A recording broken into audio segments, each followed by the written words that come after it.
What's your favourite Wolverine movie? Yeah. When you enter this film through the eyes of Wolverine, I'm gonna slice you and dice you, enjoying it more than ever. Wolverine. So, Sku, one of the most popular X-Men ever is, of course, Wolverine. And Absolutely. Undeniable. You can tell that from the fact that he is everywhere. He's in the X-Men comics, he's in his own comics, he's in all the X-Men movies. You know, he is incredibly popular and he is everywhere. Wolverine. Cool guy. Everybody's favorite. Wolverine. Favorite X-Man. So Wolverine definitely is undeniably a favourite, and Magneto as well. He's a bad guy, but he's a very popular bad guy. He's got a good backstory. They both have good backstories. They've had a lot of sort of drama in their lives, and they've overcome a lot of challenges, and proven to be long-lasting. I think one of the great things is that Magneto has such a unique origin and worldview that he's sympathetic to an extent. Yeah, he's one of those bad guys that we really understand his motivations, don't you? So that's cool.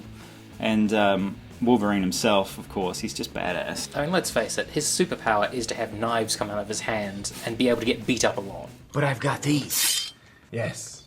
Very impressive. For all those fights where you can get right next to the person you need to attack. But you've brought in two toys today, Wolverine and Magneto. These are from the comic books, are they? They are. So, in some of our previous reviews, we've taken a look at ultimate characters.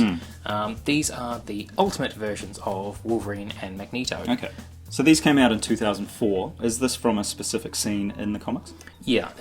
At the end of the first story arc in the Ultimate X-Men comics, Magneto had tried to destroy the White House and kill the president. The X-Men came in and saved him. And Wolverine then basically executes Magneto. At this stage, he's already stabbed him through the shoulder, and I believe the next step was chopping his head off.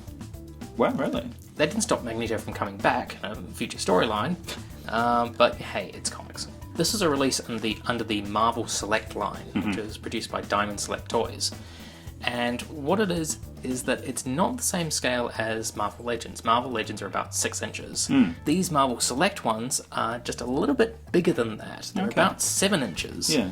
And they, by contract, have only a certain number of points of articulation each. By contract? By contract. What do you mean by that? This is apparently the way that they get to make these toys is you can do them, but they've got to be slightly bigger and they've got to have not as much articulation. So you do have the head able to move, and it's on a bit of a ball joint, but it doesn't allow you to move all directions. The shoulders are very good, they're on the sort of ball joint, and they do have a twist at the bicep, so that's pretty much standard for what you'd expect in a Marvel Legends style character. But no elbow, though? No elbow, so those are fixed at that position. Yeah. He does have a swivel on the wrist, on the end of the glove there. Yeah. He has a waist which will swivel, and then you get these really interesting hips.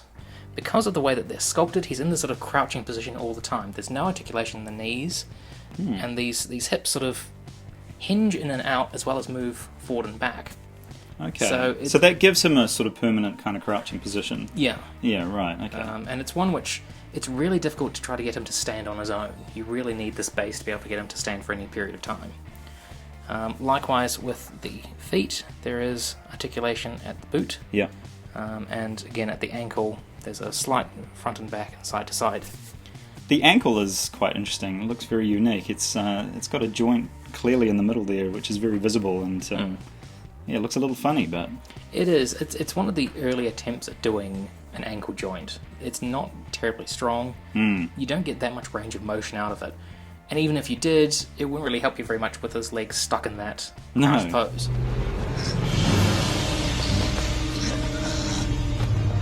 Hello, Wolverine.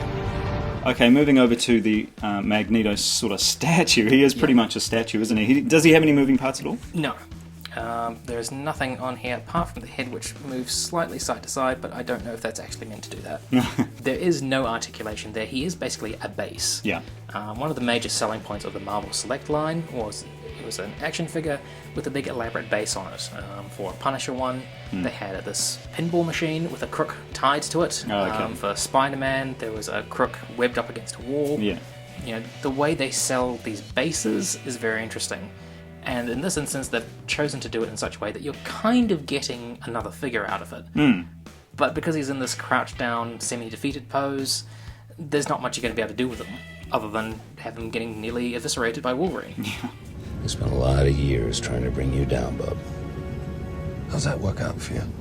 So would it have almost been better to not have articulation at all and just have a statue, or to just fully go articulated? Is it a success or is it a failure, these toys? I think it's a success, but a very low-level one. It is, as I say, very early on in how they were figuring out how to do these things. Thankfully, through having done ones like this, they've figured out how to do better ones, which we're seeing nowadays. Right, so you're sort of saying that they couldn't have got to where they are today unless they'd sort of done this one all those years ago. Probably not. Let's say Magneto is on one side of a bridge and he's killing a lot of people, like a lot. And we arrive on the other side of the bridge. I'm gonna run at him. We're gonna run at Magneto. I'm very fast. Okay, even if you're very fast, still gonna take you quite a while. Couple minutes. That's what? 36 people dead? Or Storm, fly over, 2 seconds, suck him into a hurricane. Into a goddamn hurricane. Problem solved. So, those were our thoughts on Ultimate Wolverine from Diamond Select. An okay figure, definitely not an ultimate one. What do you guys think of this toy? Let us know down below. Don't forget to thumbs up, subscribe, all of that stuff. We'll see you next time on OSD.